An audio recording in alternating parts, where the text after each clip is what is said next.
सभी भक्तों को हृदय से धन्यवाद कीर्तन में भाग लेने के लिए। अभी हम लोग मंगलाचरण करते हैं। ओम अज्ञान तिमिरांधस्य ज्ञानांजन शलाकया चक्षुरुन्मीलितं येन तस्मै श्री गुरुवे नमः। श्री चैतन्य मनोभीष्टं स्थापितं येन भूतले स्वयं रूप कदा मह्यं ददाति स्वपदान्तिकं। वंदेहम श्री गुरु श्री युगपद कमलम श्री गुरु वैष्णवांच श्री रूपम साग्र जातम सहगण रघुनाथम पितम तम सजीवम स्वादेतम सावधूतम परिजम सहितम कृष्ण चैतन्य देवम श्री राधा कृष्ण पादान सहगण ललिता श्री विशाखा वितांत च नम ओम विष्णुपादाय कृष्ण पृष्ठाय भूतले श्रीमते भक्ति वेदांत स्वामिन इति नामने। नमस्ते सारस्वते देवे गौरवाणी प्रचारिणे निर्विशेषा शून्यवादी पाश्चात देश तारिणे वांछा कल्पतरुभ्य कृपा सिंधुभ्य एव च पतितानां पावनेभ्यो वैष्णवेभ्यो नमो नमः। नमो महावदान्याय कृष्ण प्रेम पदायते कृष्णाय कृष्ण चैतन्य नामने गौरत्विषे नमः। हे कृष्ण करुणा सिंधु दीन बंधु जगतपते गोपेश गोपिका कांत राधा कांत नमस्तुते। तप्त कांचन गौरांगी राधे वृंदावनेश्वरी वृषभानुसुते देवी प्रणमामि हरिप्रिये। नीलांचल निवासाय नित्याय परमात्मने बलभद्र सुभद्रायाम जगन्नाथाय ते नमः। जय श्री कृष्ण चैतन्य प्रभु नित्यानंद श्री अद्वैत गदाधर श्रीवासादि गौर भक्त बिंद मुखम करोति वाचालम पंगुलंघ्ये गिम यत्कृपातमहं वंदे श्री गुरु मदीन तारिणम परमानंद माधवम श्री चैतन्येश्वरम। हरे कृष्ण कृष्ण कृष्ण हरे हरे हरे राम राम राम हरे हरे। श्री श्री मंगलाचरण की जय। शिला प्रभुपाद की जय। हरे कृष्णा। आज के इस भागवतम चर्चा में सभी भक्तों का हार्दिक स्वागत है। सभी भक्तों के चरणों में मेरा सादा दंडवत प्रणाम है। राधा माधव गुरु परम वैष्णव परम आचार्यों की असीम कृपा से हम सब लोग भक्त मिलकर के श्रीमद् भागवतम के ऊपर चर्चा कर पा रहे हैं। अभी हम लोग कैंटो 7 के 7वें अध्याय की समाप्ति की ओर है। शुरू होता है कैंटो 7। प्रश्न है परीक्षित महाराज का, सुखदेव गोस्वामी से क्या भगवान पक्षपात है करते हैं?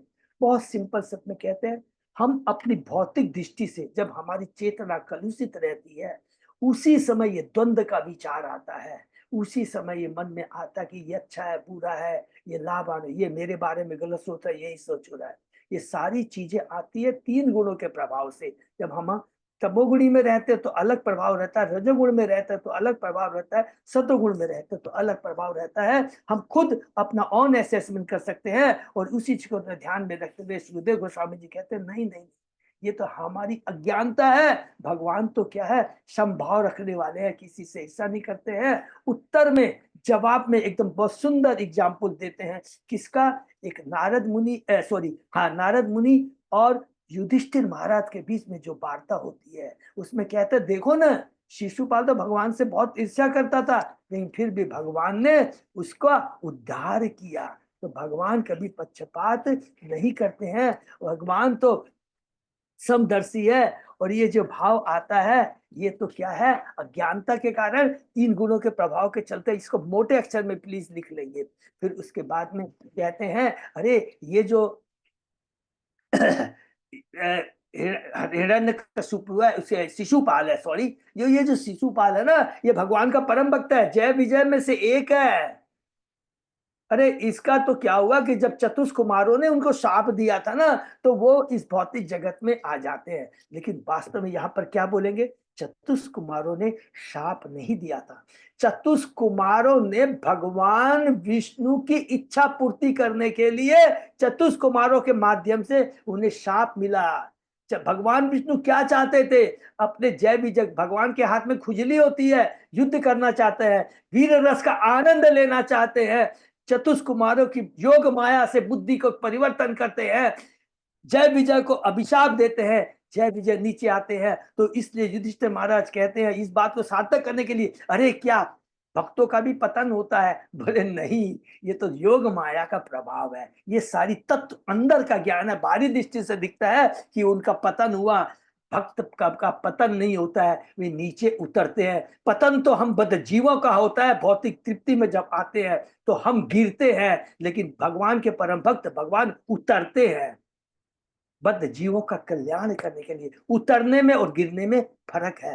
फिर कहते हैं हिरण्यकशिपु ने अपने पुत्र को बहुत सताया था। तुरंत युधिष्ठिर महाराज कहते हैं, अरे अपने पुत्र को सताया था, क्यों सताया था?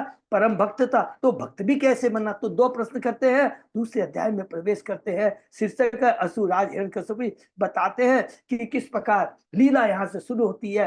पहली जय विजय की लीला शुरू होती है। देखिए अभी पूरा और डीप में चलते जाएंगे। जय विजय की लीला शुरू होती है। क्या प्रथम उनका उन्होंने किस रूप में उतार लिया था? हिरण्याक्ष हिरण्यकशिपु में है। उसके बाद में त्रेता युग में रावण और कुंभकर्ण में, और द्वापर युग के अंदर में शिशुपाल और दंतवक्र, सतयुग में हिरण्यकशिपु हिरण्याक्ष। तो कहते हैं अरे ये जो हिरण्याक्ष हिरण्यकशिपु है दोनों भाई हैं। हिरण्याक्ष को भगवान बराह ने मार दिया, हिरण्यकशिपु क्रोधित हो जाता है, लेकिन क्या करता है? और क्या करने के बाद में अपने भाई के पत्नी को, अपनी माँ को और अपने भतीजों को दिव्य ज्ञान, आत्मा का ज्ञान देता है, शरीर का ज्ञान देता है कि ये भौतिक जगत नश्वर है, आत्मा शाश्वत है, शरीर नश्वर है, इसके लिए शोक नहीं करना चाहिए। यमराज एक बालक के रूप में आते हैं और सुयज्ञ राजा उसकी पत्नियों के बीच में, जब उस सुयज्ञ राजा की मृत्यु हो जाती है, पत्नियां कैसे विलाप करती है, वही उदाहरण कौन देता है?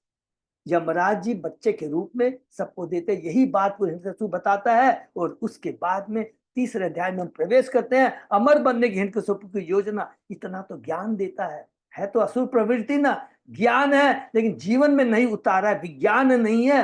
तुरंत वह मंदिर पर्वत में जा करके तपस्या करना शुरू कर देते हैं। देवता घबरा जाते हैं, दौड़े दौड़े ब्रह्मा जी के पास में आते हैं। तत्व ज्ञान को ब्रह्मा जी, देवता कौन है?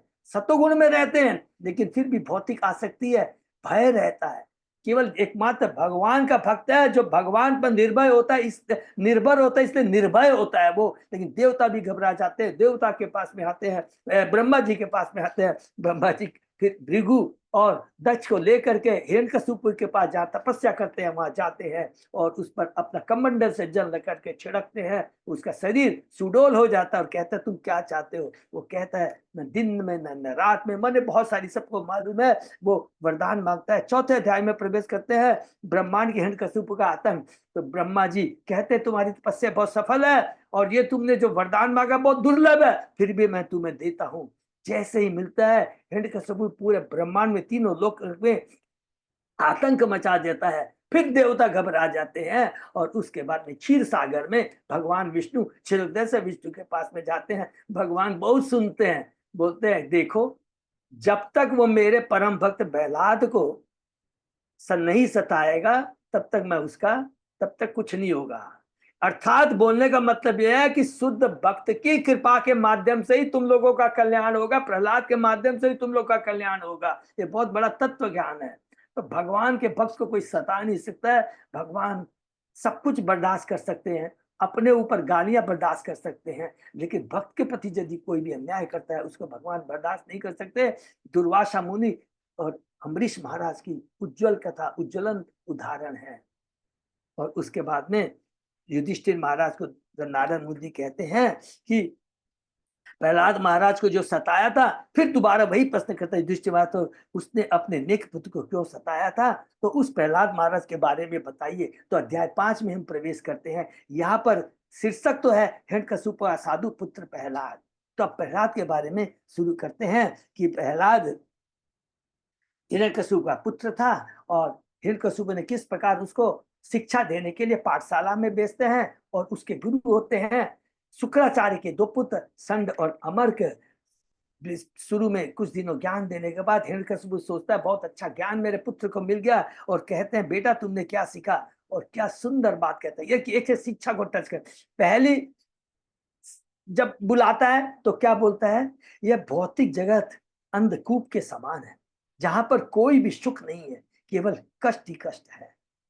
हिरण्यकशिपु गुस्सा हो जाता, अरे कोई यहाँ पर वैष्णव छद्मवेश में हमारे राज में घुस आया है। अरे संड अमक देखो। संड अमक बोलते हैं, अरे तुमने ये कहां से सीखा?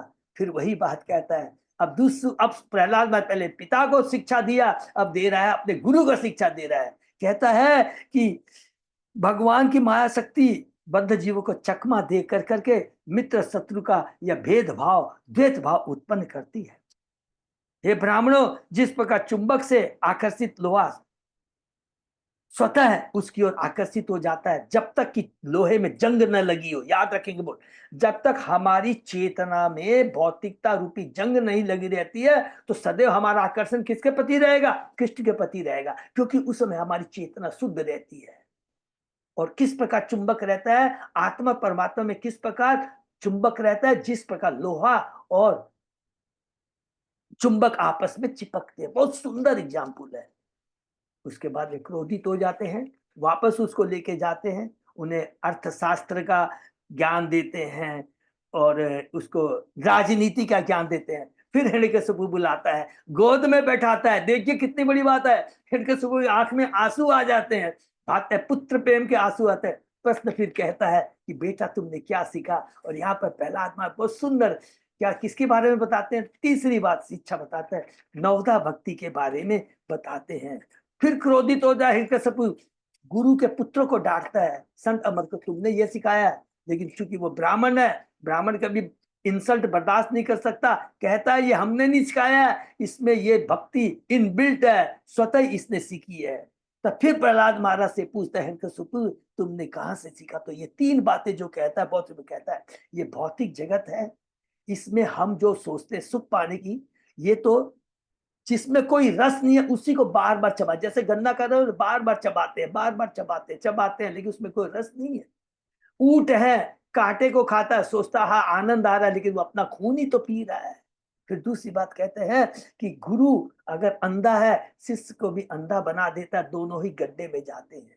तीसरी बात कहता है इससे निकलने के लिए परम वैष्णव के चरणों की धूलि की आवश्यकता है।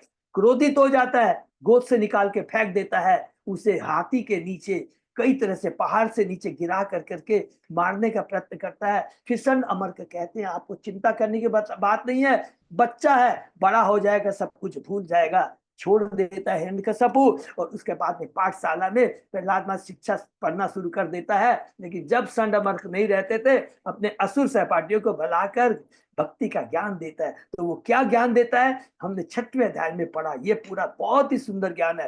पहला ज्ञान तो ये कहता है कि मनुष्य योनि बहुत दुर्लभ है। दूसरा बात कहता है मनुष्य शरीर नश्वर है लेकिन अर्थपूर्ण है, क्योंकि इसी जीवन में रह करके हम भगवान की भक्ति कर सकते हैं। केवल अपनी आर्थिक विकास के लिए बहुमूल्य मनुष्य जीवन का समय शक्ति को नष्ट नहीं करना चाहिए। और यही बात रिपीट भी करता जो अभी हम 7वें अध्याय में पढ़ रहे हैं, सेम चीज कह रहा है, अपनी भौतिक स्थिति को सुधारने के लिए बहुमूल्य मनुष्य जीवन को व्यर्थ नहीं करना चाहिए, क्योंकि भौतिक स्थिति तो प्रारब्ध के अनुसार सुख दुख लाभ आदि धन अपने आप मिलता है।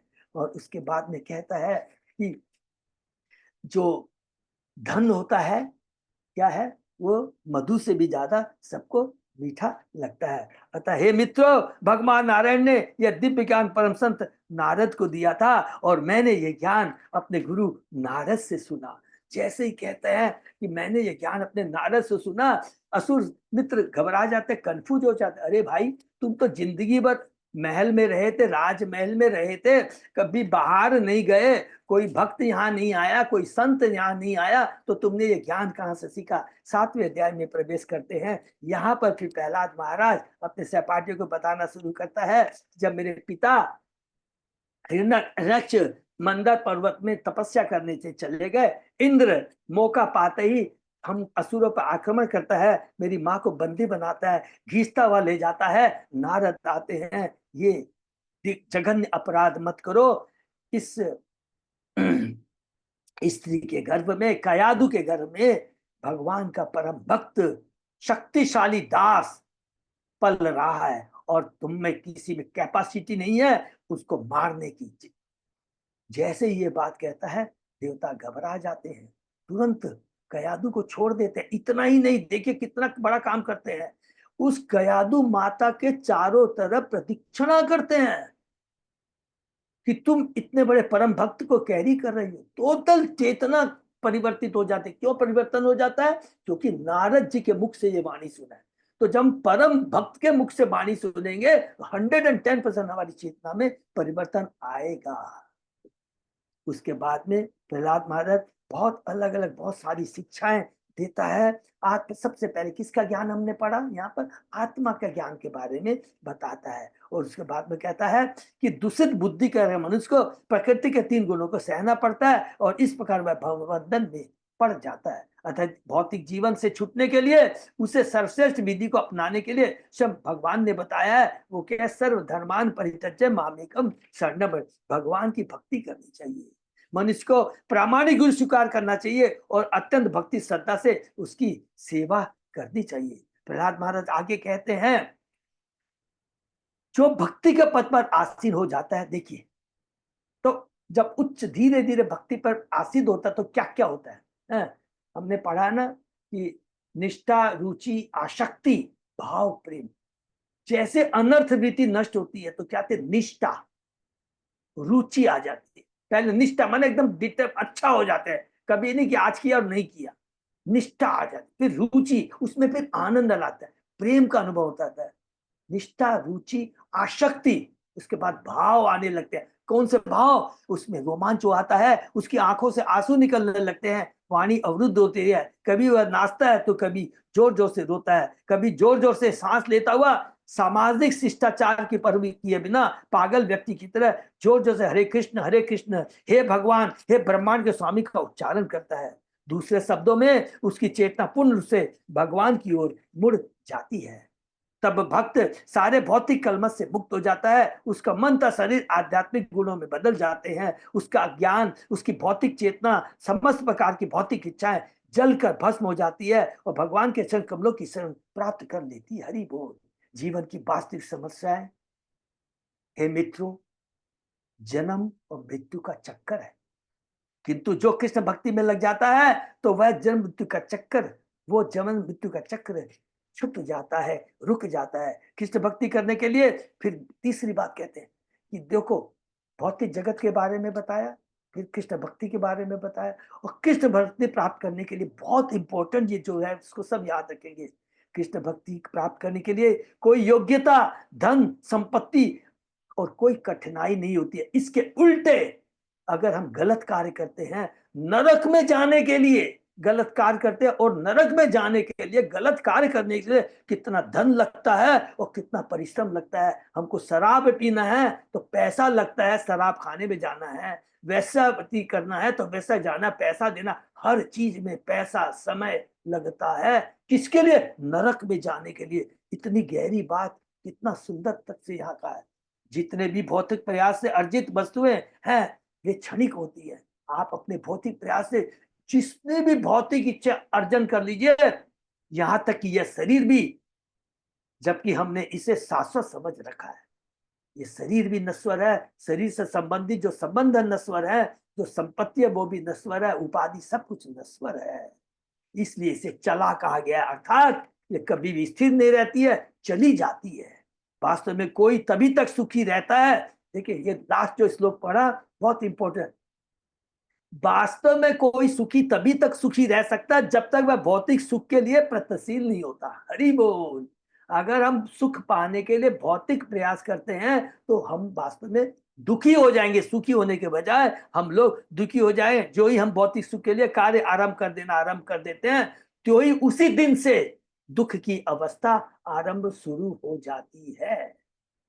जहां तक हमने पढ़ा उसके आगे हम लोग आज पढ़ते हैं। क्योंकि अब ओम नमो भगवते वासुदेवाय, ओम नमो भगवते वासुदेवाय, ओम नमो भगवते वासुदेवाय। नारायण नमस्कृत नरम चैव नरोत्तमं देवी सरस्वती व्यासं ततो जयम उदीरे। नष्प्रायेषु अभद्रेषु नित्यं भागवत सेवया भगवती उत्तम श्लोके भक्ति भवती नैष्ठ की। कृष्णाय वासुदेवाय देवकी नंदनाय च नंद गोप कुमाराय गोविंदाय नमो नमः। आराधयो भगवान भजेश तनय ततदाम बिंदावनम रमया काचितुपासना व्रजवधू वर्गेण्य कल्पिता श्रीमद्भागवतम प्रमाणम अमलम प्रेमापुमतो महान श्री चैतन्य महाप्रभो मतमिदं तत् आदरो न पर हरे कृष्ण कृष्ण कृष्ण हरे हरे हरे राम राम राम हरे हरे। कैंटो 7 चैप्टर 7 शीर्षक प्रहलाद ने घर में क्या सीखा, श्लोक नंबर 44 हम शुरू करते हैं। किमु व्याहिता अपत्य दारागार धनादय राज्य कोश गजा अमात्य भित्या आपता ममतास्पदा।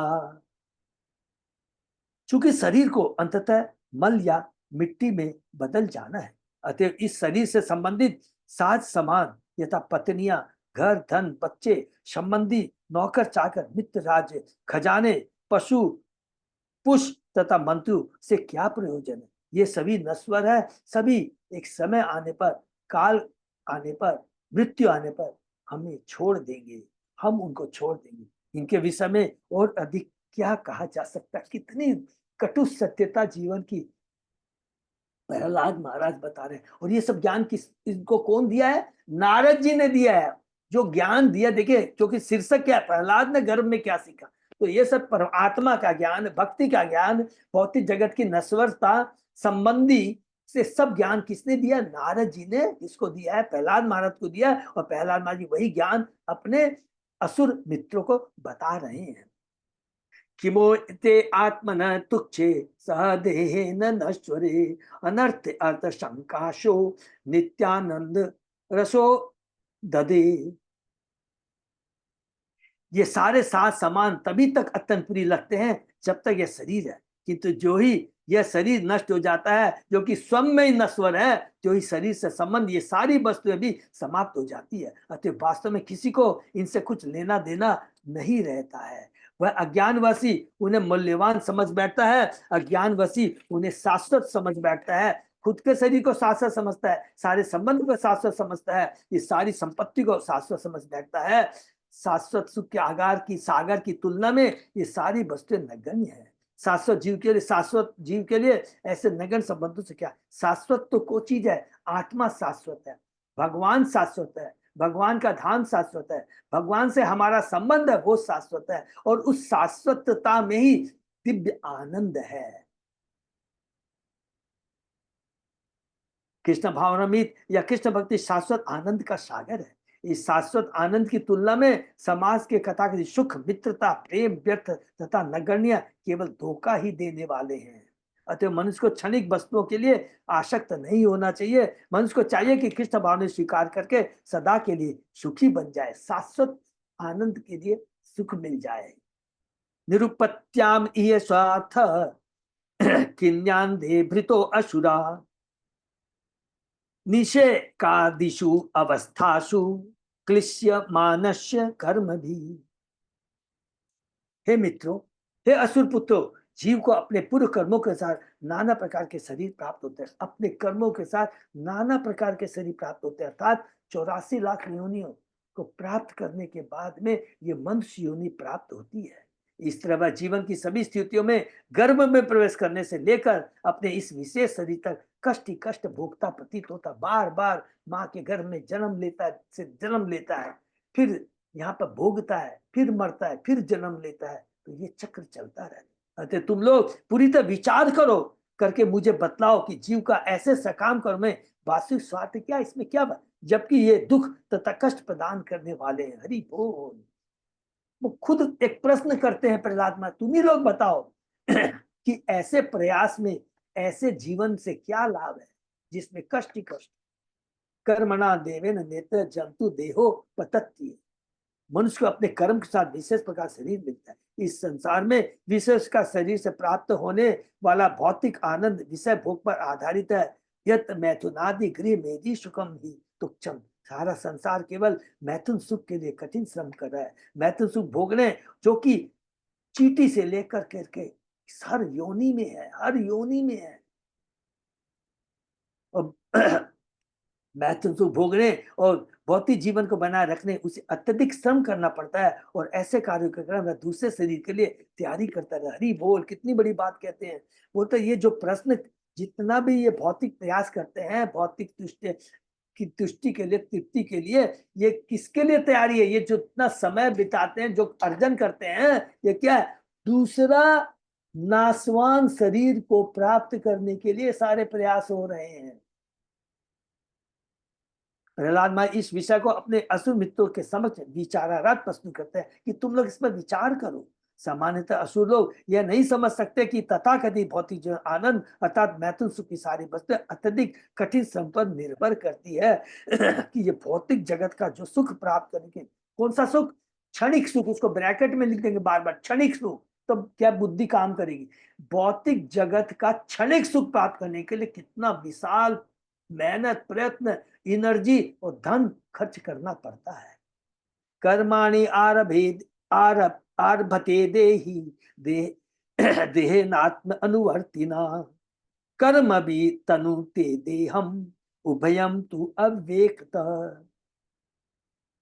वह जीव जिसे वह शरीर अपने विगत कर्म के कारण प्राप्त हुआ है, अपने पूर्व कर्मों के फल, जैसी मृत्यु के समय हमारी स्वभाव चेतना रहती है, उसके अनुसार हमें शरीर प्राप्त होता है। अपने जीवन में ही अपने कर्म के फलों को समाप्त कर सकता है। अपने इसी जीवन में, इसी मनुष्य जीवन में अपने कर्म के फलों को समाप्त करता है। हरि बोल, केवल भगवान की भक्ति करती। किंतु इसका अर्थ यह नहीं होता कि वह शरीर के बंधन से मुक्त हो गया है। जीव को एक प्रकार का शरीर मिलता है और वह इस शरीर से कर्म करके दूसरे शरीर को जन्म देता है, जब तक भक्ति नहीं करता है। इस प्रकार वह अपने अज्ञान के कारण जन्म मरण के चक्र द्वारा एक शरीर से दूसरे में देहांतर करता रहता है। विभिन्न शरीर से होकर जीव का विकास प्रकृति के नियमों द्वारा स्वतः चलता रहता है, किंतु मनुष्य में ऐसा नहीं होता। दूसरे शब्दों में जीव प्रकृति के नियमों, प्रकृति क्रियामाणी निम्न योनियों से विकसित होकर मनुष्य योनि प्राप्त करता है। इसको अंडरलाइन करेंगे। तो इसीलिए हम लोग कहते हैं बार बार ना, स्वतः मुंह से निकलता है ना, 84 लाख योनियां मिलने के बाद ये मनुष्य मिलता है। लिखता है निम्न योनियों से विकसित होकर। और एक इंपॉर्टेंट बात लिखा है कि विकास विकास प्रकृति के नियमों को दबाना। ये बहुत इंपॉर्टेंट वर्ड है। विकास प्रकृति के नियमों का मतलब क्या है कि अगर मेरे को चींटी का जन्म मिला है, तो मैं यदि चींटी सोचे कि मैं कुछ कर करके मनुष्य योनि प्राप्त करूं, नहीं। चींटी को जितने दिन तक चींटी के जन्म मिला उतना रहना ही पड़ेगा। कुत्ते का, कुत्ता सोचेगा कि मैं अपना विकास कर लूं, नहीं चलेगा, तो उसमें उतना ज्ञान ही नहीं है, चेतना। तो जितने दिन का उसको कुत्ता योनि में रहना है, उसको उतना दिन कुत्ता योनि में रहना। इसीलिए लिखा गया विकास प्रकृति के नियमों द्वारा। एकमात्र ये चीज एप्लीकेबल मनुष्य योनि में नहीं है, किंतु अपने विकसित चेतन मनुष्य को जीव की स्वाभाविक स्थिति समझनी चाहिए, और यह समझना चाहिए वह भौतिक शरीर क्यों स्वीकार करे। क्योंकि एकमात्र मनुष्य योनि में जो कि उच्च कोटि की चेतना होती है, भगवान की भक्ति करके, भक्तों का संग कर करके अपने इस काया को, इस भौतिक शरीर को चेंज कर करके आध्यात्मिक शरीर प्राप्त कर सकता है। एकमात्र मनुष्य योनि, उसे यह अवसर प्रकृति द्वारा प्रदान किया जाता है। किंतु यदि इतने पर भी वह पशु की तरह कार्य करता है, तो उसके मनुष्य जीवन से क्या लाभ। हरि बोल। इतना सुंदर जो देखिए मनुष्य योनि की महत्ता को बताया है। ये मनुष्य योनि, मनुष्य का शरीर नश्वर है लेकिन अर्थपूर्ण है। इसीलिए कहा है इस छठे अध्याय के श्लोक में, 7वें अध्याय में श्लोक में यही चीज बताया है। पहला ही श्लोक में बताया है। इस जीवन में मनुष्य को जीवन लक्ष्य चुनकर उसी के साथ कार्य करना चाहिए। उसे गुरु तथा शास्त्रों से उपदेश ग्रहण करके काफी बुद्धिमान बन जाना चाहिए। हरि बोल। मनुष्य जीवन में उसे मूर्ख तथा ज्ञानी नहीं बने रहना चाहिए, अपितु उसे अपनी स्वाभाविक स्थिति के विषय में जिज्ञासा करनी चाहिए। स्वाभाविक स्थिति जीवन का जीवन स्वरूप है कृष्ण नित्य दास, वह अथा तो ब्रह्म जिज्ञासा है। मानव मनोविज्ञान से अनेक प्रश्न उठते हैं जिन पर विविध विचार ने मनन किया है और ज्ञान के आधार पर अनेक प्रकार के उत्तर दिए। वैदिक आदेश है तद विज्ञानार्थ स गुरुमेवा अभिगच्छेत। जीवन की समस्या हल निकालने के लिए गुरु बनाना चाहिए। तस्मात् गुरु प्रपद्ये जिज्ञासु स्वयं उत्तमम। यदि कोई जीवन की गुत्थी के विषय में जो उलझा हुआ जानने के लिए सचमुच उत्सुक है तो उसे प्रामाणिक गुरु के पास जाना चाहिए। गीता के चौथे अध्याय का चौथे अध्याय के 34वां श्लोक, तत् विधि प्रणिपातेन परिप्रश्नेन सेवया उपदेशन्ति ते ज्ञानम ज्ञानी तत्व दर्शिना। गुरु के निकट जाकर सत्य जानने का प्रयास करो, उनसे विनीत भाव से प्रश्न करो और उनकी सेवा करो। स्वरूप सिद्ध व्यक्ति ज्ञान प्रदान कर सकता है क्योंकि उसने सत्य का दर्शन किया है। हरि बोल। क्योंकि वह भगवान का अंतरंग भक्त होता है। गुरु मनुष्य को चाहिए कि प्रणिपातेन अर्थात शरण में जाकर तथा सेवा करके गुरु के निकट तक पहुंचे। बुद्धिमान मनुष्य को गुरु से जीवन लक्ष्य के विषय में प्रश्न पूछना चाहिए। एक प्रामाणिक गुरु ऐसे समस्त प्रश्नों का उत्तर दे सकता है क्योंकि उसने असली सत्य को देखा है, क्योंकि वो सत्य उसने भगवान से प्राप्त किया है। हम अपने सामान्य कार्यकलापों तक में हानि लाभ पर विचार करके ही सब कर्म करते हैं। इसी तरह बुद्धिमान को चाहिए कि भौतिक जीवन की संपूर्ण प्रक्रिया पर विचार करे और तब प्रामाणिक गुरु से आदेशा बुद्धिमता पूर्वक कर्म करे। उसके बाद हमें अपना कर्म करना चाहिए। तस्मात् अर्थाच कामा च धर्मा च यत अपाश्रया भजतानि हया आत्मानम अनीहम हरिम ईश्वरम। आध्यात्मिक जीवन के चार सिद्धांत धर्म अर्थ काम तथा मोक्ष भगवान की रुचि पर आश्रित है। अतः हे मित्रों, भक्तों के पद चिन्हों का अनुगम करो, बिना किसी प्रकार की इच्छा किए निष्काम भाव से अकिंचन होकर परमेश्वर पर आश्रित रहकर भक्ति पूर्वक परमात्मा की पूजा करें। यह बुद्धिमानी के शब्द है। हर व्यक्ति को यह जान लेना चाहिए कि जीवन की प्रत्येक अवस्था में हम भगवान पर आश्रित है। अर्थात धर्म अर्थ का कुछ भी हमको चाहिए भगवान के बिना नहीं मिल सकता है। अगर हमको बहुत धन की इच्छा है तो भगवान क्या बोलते हैं, अच्छा ठीक है जाओ देवता के पास चला जाओ, इस देवता की पूजा। लेकिन देवताओं के पास भी ये शक्ति किससे मिली है? भगवान से मिली है। अर्थात सर्व कारण कारणम, सब कुछ भगवान पर ही आश्रित है। ये याद रखेंगे, ये सबसे इंपॉर्टेंट बात यहाँ पर। हर व्यक्ति को जान लेना है कि जीवन की प्रत्येक अवस्था में हम भगवान पर ही आश्रित है। अतः हम जिस धर्म को स्वीकार करते हैं वह भागवत धर्म होना चाहिए, न कि भौतिक धर्म। हम धर्म का काम करते हैं लेकिन हमको किसके पीछे जाना? परम धर्म के बारे में। परम धर्म क्या है? भगवान की भक्ति है। तो ये परम धर्म है जिसकी संतुति प्रहलाद महाराज कर रहे हैं। यही कृष्ण का उपदेश है। सर्व धर्मान परित्यज्य मामेकम शरणम। कृष्ण के चरणों में शरण ग्रहण करने का अर्थ है भागवत धर्म का, भागवत या भक्ति के विधि विधानुसार कर्म करना। भागवत धर्म परम धर्म का मतलब है भक्ति का धर्म, भक्ति का कार्य, भगवान के आदेश का। कई बार हम कहते हैं अरे ये तुम्हारा धर्म है, इसको रोटी खिलाना, इसको करना धर्म है। ये भौतिक धर्म है। भौतिक धर्म का पालन करने से क्या होता है? हम लोगों ने पढ़ा है, बहुत अच्छा भौतिक धर्म का पालन कीजिए, सब कुछ कीजिए, हम अच्छे पुण्य कर्म उसके अंदर में आते हैं। हम अपने लिए बहुत कुछ प्राप्त कर सकते हैं, यज्ञ करके, देवता कर करके। लेकिन याद रखेंगे ये हमें भौतिक जगत से छुटकारा न दिला करके बल्कि और भौतिक जगत में बांध के रखेगा। तो परम धर्म को समझना है, वो धर्म जो इस भौतिक जगत से छुटकारा दिलाए, न कि इस भौतिक जगत में हमें अटका के रखे। जहां तक आर्थिक विकास का समय हमें अपने अपने वित्त पर कर्तव्य करने चाहिए, किंतु उनके फलों के लिए भगवान के चरणों पर आश्रित रहना चाहिए। कर्मणे माधिकारस्ते मां फलेषु कृतः। तुम्हें अपने वृत्ति पर कर्तव्य करने का अधिकार तो है, किंतु कर्म के फलों का अधिकार तुम्हें नहीं है। हे अर्जुन, तुम्हें तो कर्तव्य करना है, तुम क्षत्रिय हो, क्षत्रिय का धर्म का पालन है, तुम कर्म करो। ये मत सोचो अरे इतने लोग मर जाएंगे ये करेंगे, ये तुम्हारा धर्म है। और चूंकि इस धर्म में भगवान का आदेश है, ये बहुत बड़ी चीज है।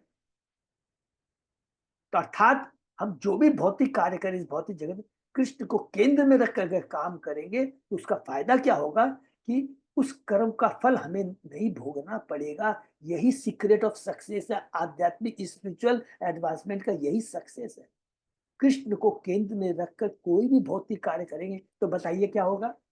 एकदम सीक्रेट बात है, चैलेंज है ये एकदम पक्का। अगर ईमानदारी से करेंगे तो कोई भी कर्म में आसक्ति नहीं आएगी, कभी भी दुख नहीं होगा। और मैं इतना मेहनत किया हूं, मेरे को फल नहीं मिला। पहला चीज तो ये इसके प्रति नहीं है। दूसरा, अत्यधिक कर्म करने की, भौतिक कर्म करने की इच्छा ही खत्म हो जाएगी। ये सीक्रेट सक्स, एकदम सीक्रेट बात, माने ये दिव्य ज्ञान है ये चीज। इसलिए कृष्ण को केंद्र में करके कार्य करेंगे तो तुरंत मन में आएगा, देखो हम जो कार्य कर रहे हैं कृष्ण क्योंकि मैं वैश्य हूँ, व्यापार करना मेरा कर्तव्य है, कर रहा हूँ, लेकिन अपने आप कृष्ण वही कार्य कराएंगे जिसमें ज्यादा आसक्ति नहीं हो, जिसमें कष्ट नहीं हो, जिसमें बंधन का कारण काम कर रहे हैं लेकिन आसक्ति नहीं है। यही दिव्य ज्ञान है, इसी को वास्तविक कर्म कहते हैं। ठीक है, तुम्हें अपने मनुष्य को अपने पद के अनुसार अपने कर्तव्य करने चाहिए, किंतु फल के लिए कृष्ण पर आश्रित रहना चाहिए। नरोत्तम दास ठाकुर गाते हैं कि हमारी एकमात्र कामना यही होनी चाहिए कि हम श्री कृष्ण भाव के कार्यों को संपन्न करें। हमें कर्म मीमांसा दर्शन से भ्रमित नहीं होना चाहिए, जिसका यदि हम गंभीरता अपना कर्तव्य करते रहे तो उसका फल स्वतः प्राप्त हो जाएगा। यह तथ्य नहीं है। अरे हम ज्यादा मेहनत करेंगे तो 100% मिलेगा।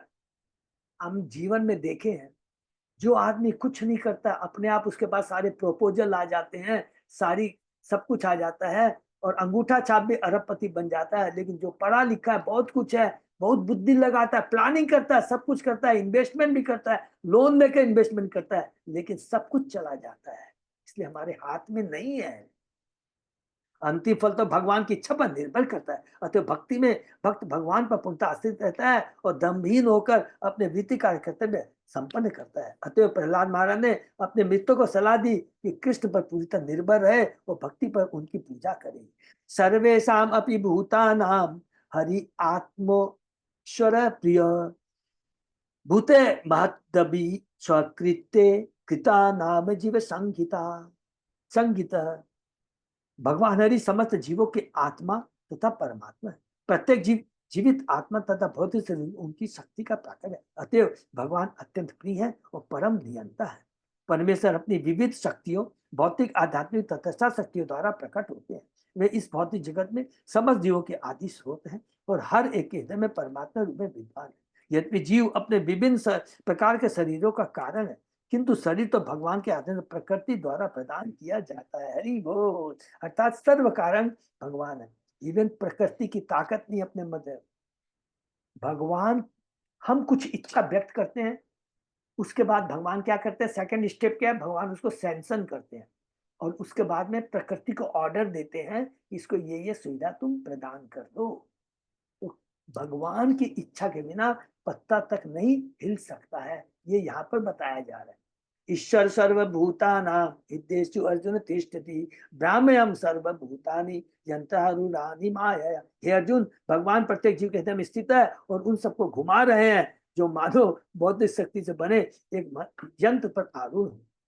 यह शरीर एक यंत्र या कार के समान है जिसमें जीव को बैठाकर इच्छा अनुसार घूमने का अवसर प्रदान किया जाता है। भगवान ही भौतिक शरीर तथा आत्मा के आदि कारण है जो उनकी तत्व के कारण विस्तार करता है।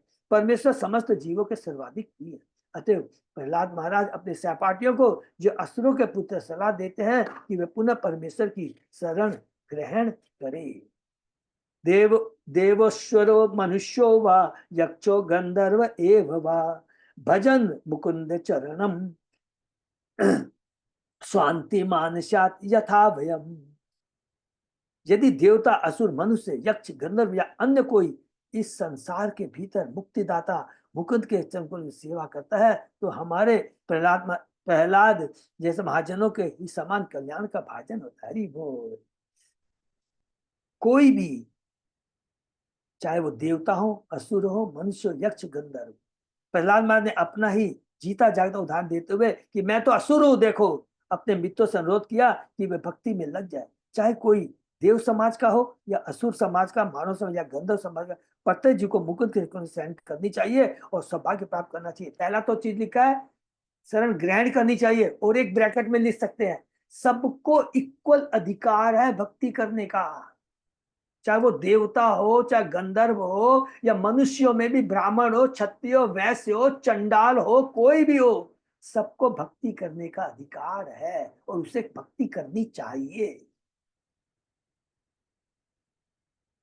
नालम द्विजवतम देवत्वम ऋषित्वम वा वासुद आत्मजा पिण्यनाय मुकुंदस्य न वृतम न बहुज्ञता न दानम न तपो न इज्जा न शोचनम न व्रतानि च प्रियते अमल्या भक्त्या हरि अन्यत विडंबनम। हरि बोल। हे मित्रों, हे असुर पुत्रों, तुम लोग न तो पूर्ण ब्राह्मण देवता या महान संत बनकर नहीं सदाचरण या प्रकांड ज्ञान के द्वारा परमेश्वर को प्रसन्न कर सकते। कितनी इंपॉर्टेंट, बहुत इंपॉर्टेंट है। तुम बहुत सोचते हो कि मैं ब्राह्मण बन गया, मेरे को ज्ञान है, लेकिन जब तक वैष्णव नहीं बने, वैष्णव का मतलब है जो भक्त है, जो कृष्ण का भक्त है, न देवता बन के, न महान संत बन करके, न योगी बन करके, न सदा अच्छा आचरण करके, न प्रकांड ज्ञान परमेश्वर को प्रसन्न कर सकते। इनमें से किसी भी योग्यता से भगवान प्रसन्न होने वाले नहीं है। नहीं दान, तपस्या, यज्ञ, शुद्धता, व्रतों से उन्हें कोई प्रसन्न कर सकता है। भगवान तो तभी प्रसन्न होते हैं जब मनुष्य उनको अविचल अनन्य भक्ति करता है। एक अनिष्ट भक्ति के बिना सब कुछ दिखावा मात्र है।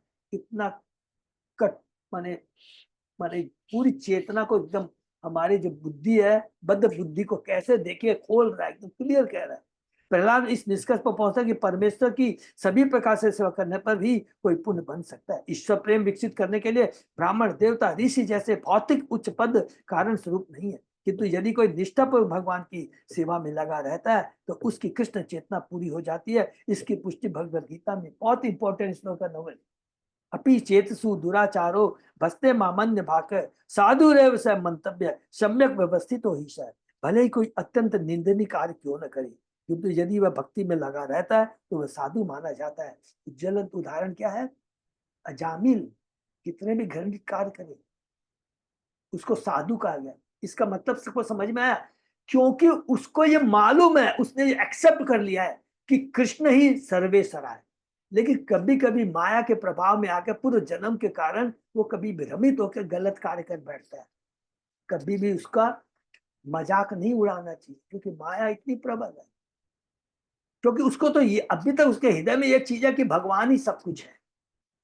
किंतु यदि वह भक्ति में लगा रहता है तो वह साधु माना जाता, क्योंकि वह सम्यक रीति से अवस्थित होता है। जीवन की पूर्णता इसी में है कि कृष्ण के लिए अनन्य प्रेम उत्पन्न किया जाए। इससे अन्य विद्या भी सहायक हो सकती है, किंतु यदि कृष्ण के प्रति प्रेम उत्पन्न नहीं होता, अन्य सारी विद्या समय का अपव्यय है, बेकार है।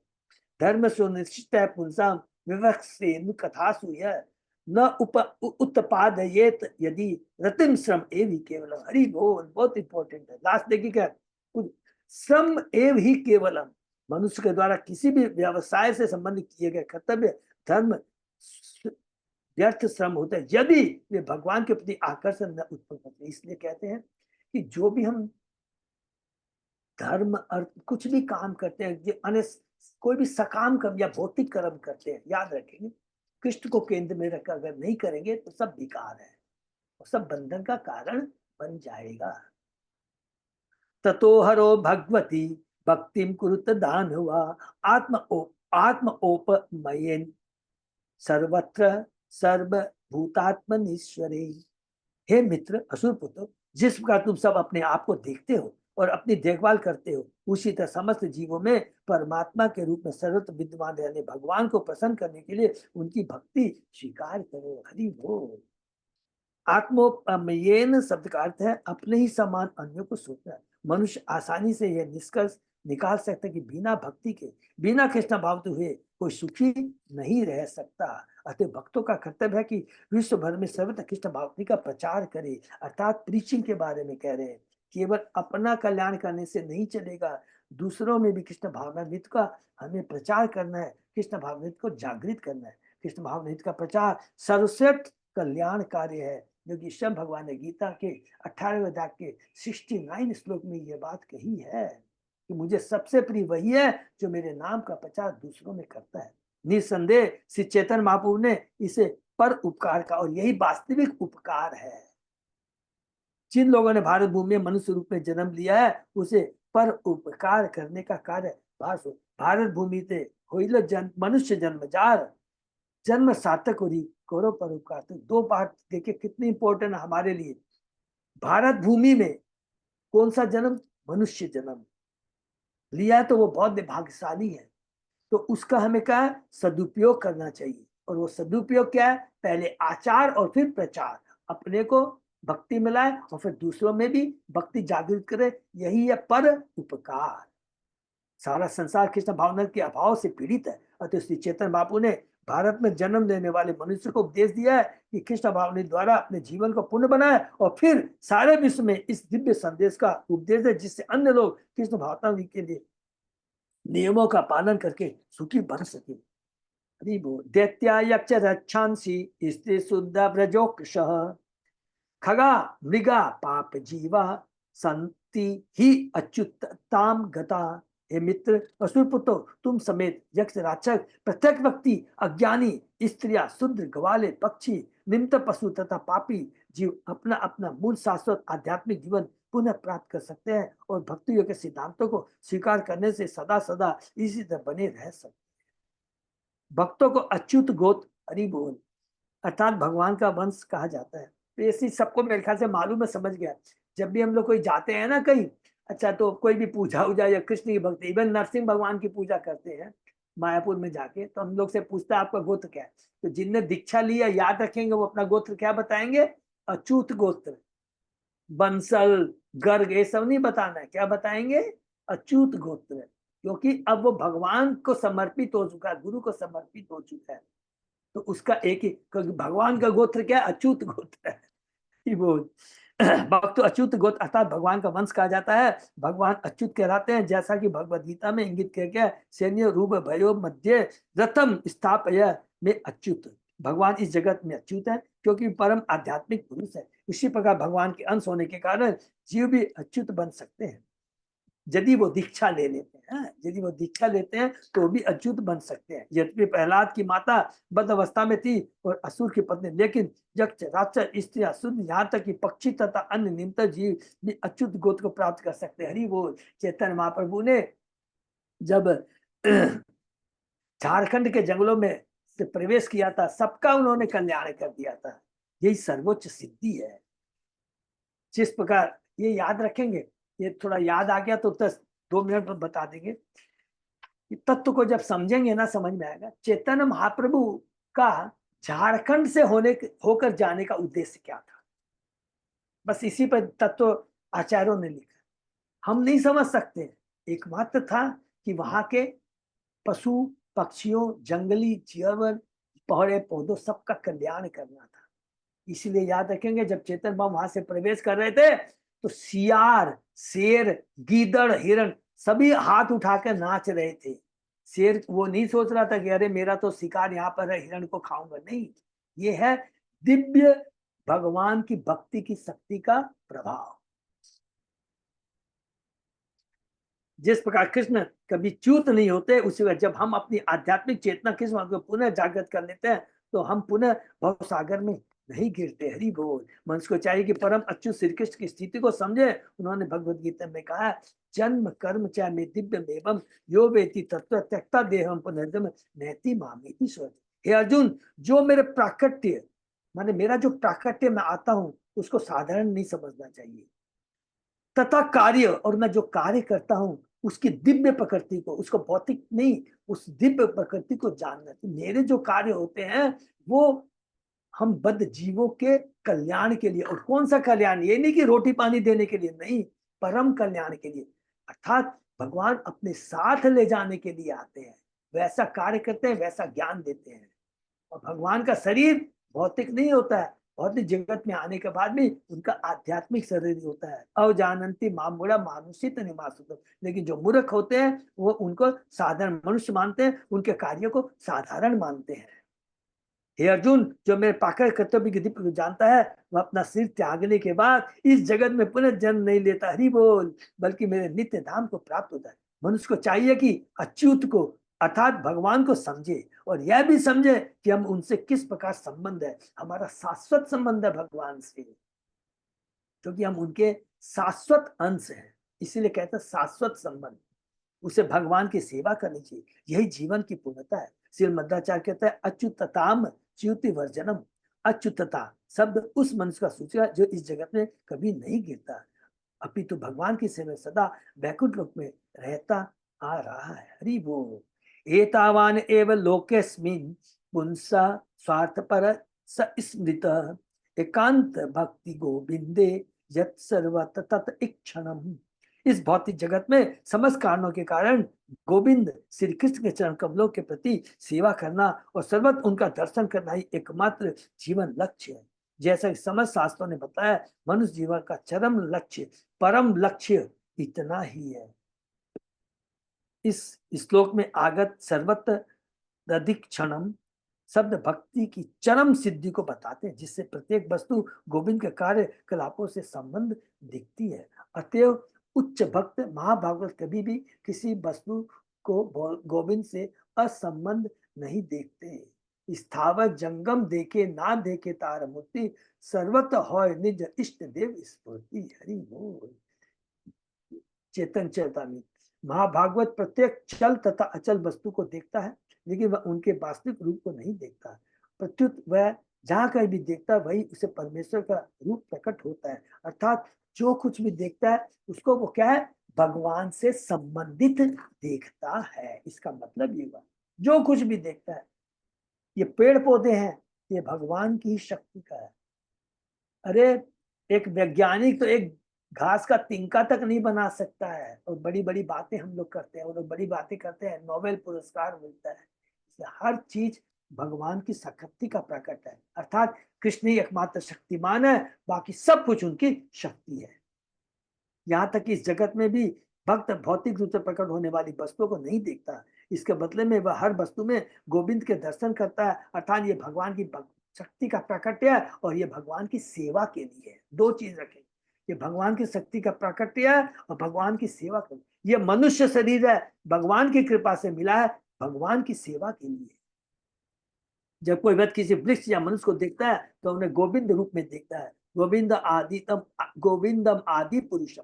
गोविंद प्रत्येक वस्तु के आदि स्वरूप, ईश्वर परम कृष्ण सच्चिदानंद विग्रह अनादि आदि गोविंद सर्व कारण कारण। गोविंद कहलाने वाले कृष्ण परम नियंत्री वो सच्चिदानंद रूप है, वे सबों के उद्गम है, उनका कोई अन्य उद्गम नहीं है, क्योंकि वे समस्त कारणों के कारण है। कौन सा श्लोक सबको याद आ गया होगा, ब्रह्म संहिता का है। एक पूर्ण भक्त की पहचान यही है कि वह इस ब्रह्मांड में गोविंद के सर्वत्र दर्शन करता है, यहाँ तक कि एक परमाणु में अंडानादस्त परमाणु चयांतर स्तंभ। भक्त की यही पूर्ण दृष्टि है। इसलिए कहा गया है, नारायण नारायण अयम धीरा पश्यन्ति परमार्थिन जगत धनमयम लुब्धा कामुका कामी नियमयम।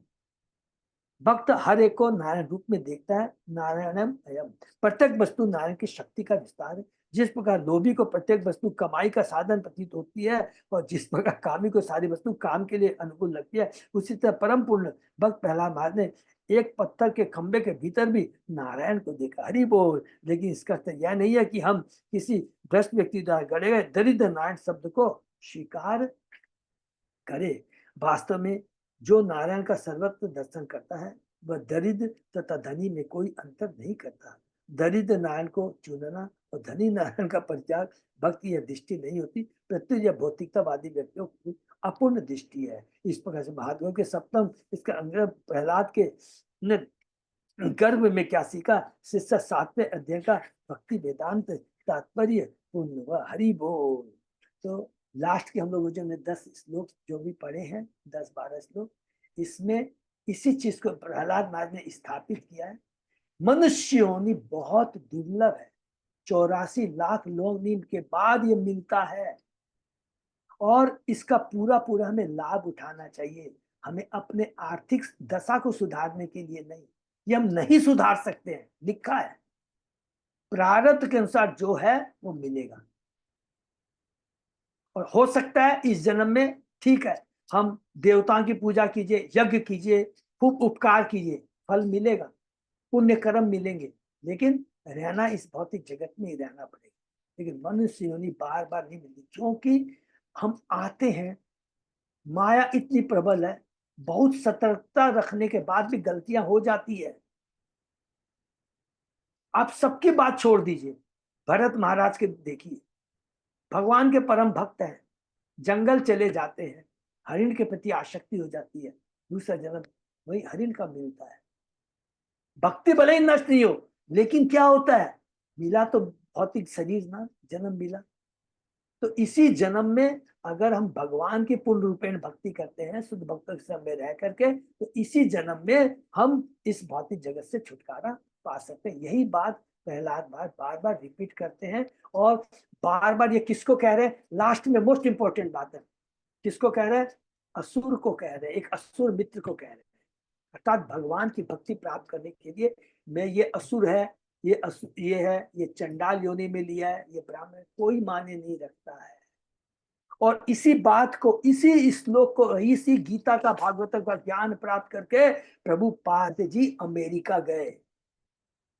मलक्ष है ना, लेकिन मलक्षों को भी भक्ति प्राप्त करने का अधिकार है, नहीं तो प्रभुपाद मलक्षों को क्यों ज्ञान देने जाते। और हम अपने को कहते हैं कि हम मलक्ष नहीं है, लेकिन हम लोग कहते हैं हम भारतीय है, हमारे में संस्कृति है, लेकिन कार्य तो मलक्षों जैसे हैं। दिन पर दिन देखो मलक्षों जैसे कार्य होते जा रहे हैं। तो ये बहुत इंपॉर्टेंट चीज है। और इसके विपरीत आप देखिए उनकी सिंसियरिटी, डेडिकेशन, मायापुर में जाके देखिए, छोटे छोटे बच्चे हैं, सिर मुंडवा करके, चोटी लेकर के श्लोक का उच्चारण करते हैं, गुरुकुल में जाते हैं, कितना सुंदर ज्ञान प्राप्त करते हैं। और आज वही बड़े होकर के देखिए कितना बढ़िया बढ़िया काम कर रहे हैं। यही वास्तव में जीवन का कर्तव्य लक्ष्य, तो इसको हमको ध्यान में रखें। ठीक, हरे कृष्ण। यहीं पर विराम देते हैं, बहुत सुंदर है। प्रहलाद महाराज की अभी प्रार्थना, सॉरी, शिक्षाएं खत्म होती है। अब हम लोग को प्रहलाद महाराज की प्रार्थनाएं के बारे में हम लोग पढ़ेंगे, 8, 9, 10। बहुत सुंदर है, लेकिन उस प्रार्थना के भी अंदर में हम बद्ध जीवों के लिए बहुत बड़ी शिक्षा है। ठीक है ना, हरे कृष्णा। यहीं पे विराम देते हैं, किसी का कोई प्रश्न है? ओके, तो यहीं पर हम लोग विराम देते हैं। ठीक है, अजय प्रताप प्रभु, कोई अनाउंसमेंट है प्रभु? नहीं प्रभु नहीं। तो जैसे आज भी अचानक क्लास हो गया, लेकिन मोस्ट प्रोबेबली कल और परसों शायद नहीं हो पाएगी, लेकिन जस्ट हम लोग अपना मैसेज चेक कर सकते हैं। कल तो क्योंकि कल तो 100% नहीं होगी, क्योंकि आज गुरु महाराज सुबह 2 बजे आ रहे हैं, 2 बज जाएगा होगा। ठीक है प्रभु, हम लोग अपडेट कर देंगे मैसेज में। अपडेट कर देंगे, मैसेज को टच में रहिएगा। ठीक है, हरे कृष्ण। और लॉन्ग टूर के लिए अब केवल 20 दिन रह गए हैं, शायद 20 दिन रह गए हैं ना प्रभु? हाँ प्रभु। तो अब माइंड को उधर में डाइवर्ट करना है। देखिए हमको तैयारी रखते हैं कि हमको वहां पे जाना है, ऐसे करना है, ऐसे ऐसे दर्शन करने हैं, ऐसे भक्तों का संग करना है, ऐसे भजन करने हैं। ये ध्यान में रखें तो बहुत आनंद आएगा ना। तो बहुत अभी से ही, माने इवन 20 days अवे, यही से अभी हम लोग भक्ति में जुड़ सकते हैं, अभी से दिव्य आनंद का अनुभव कर सकते हैं। बस माइंड को, अपने मनोवृत्ति को वैसा रखें तो बहुत अच्छा लगेगा। थैंक यू, हरे कृष्णा सबको। तो बहुत धन्यवाद, आपका शासन विराम देते हैं। हरे कृष्णा प्रभु जी। हरे कृष्ण।